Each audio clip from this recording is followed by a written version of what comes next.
in the cases of three of the composers. We've got three composers who were famous for their stubbornness, for their misanthropy, for their absolutely flying in the face of convention if they knew they were right.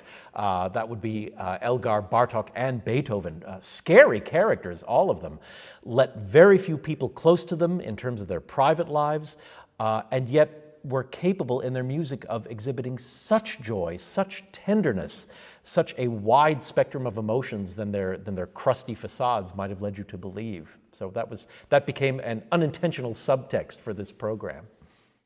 The Beethoven Second Symphony, which I think is a criminally underrated work, it and the Fourth tend to be passed over by conductors and orchestras in favor of the Third, the Fifth. Even the First gets more hearings than the Second and Fourth, and I'm not quite sure why. But in spite of its overall geniality, joviality, whatever you want to call it, there are nonetheless a few moments which are a little bit scary. And I'm thinking of that one moment in the introduction to the first movement where suddenly Beethoven gives us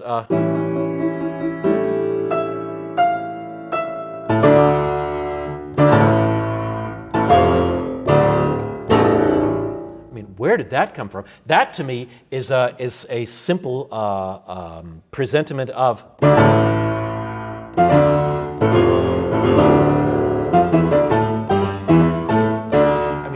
this descending, declamatory D minor phrase. He's looking forward to the ninth, man. This is a work that is not only rich in and of itself, but I think really does act as a pointer to some of the great Beethoven to come. The whole notion of writing works for string orchestra really had a wonderful resurgence toward the end of the 19th century. We had the Tchaikovsky Serenade for strings, the Elgar Holberg Suite, the Dvorak Serenade for strings. And then when the great flowering of English composers finally happened, the string orchestra medium took on a whole new set of champions. We had works by Vaughan Williams and Holst, and later on Benjamin Britten and Gerald Finzi and a whole host of others. And Elgar himself wrote several wonderful works for strings, a few shorter salon pieces, but two major works, the Serenade for Strings and the Introduction and Allegro. The Concerto Grosso form was undoubtedly one that was very special to him.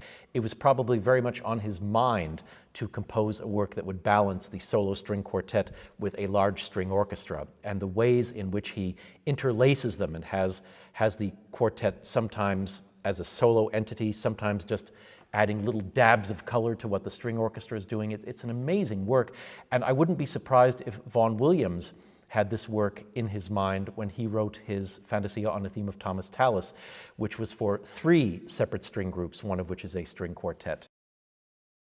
Bartók had a passionate, vested interest in establishing once and for all music that spoke of his countrymen, of their folk rhythms, of their dances, of their very rhythms of speech. Because for so many years, Hungarian music meant that Hungarian composers had probably gone to Germany and studied with some of the acknowledged German masters and written music that sounded like Liszt, like Wagner, like Brahms. And Bartók and his friend Kodály were really the first two to come along and say, no, it has to be authentic, it has to be real. And to that end, they made many voyages into the countrysides of Hungary, of Romania, going to the source, going to the peasants, saying, sing us your folk songs, which they would either write down or record on a very primitive, I think it was cylinders. It was those old-fashioned cylinders. And they would then transcribe these into volumes of Hungarian folk song, and also would use these as the bases for their own compositions. Sometimes outright uses of the themes themselves, and other times things that sounded like the folk tunes or would have the same approximate harmonic language, harmonic shape, or rhythmic shape. The dance suite, as far as I know, is based on a series of authentic tunes gussied up with Bartók's amazing orchestral genius. There were few composers who understood orchestral texture as he did.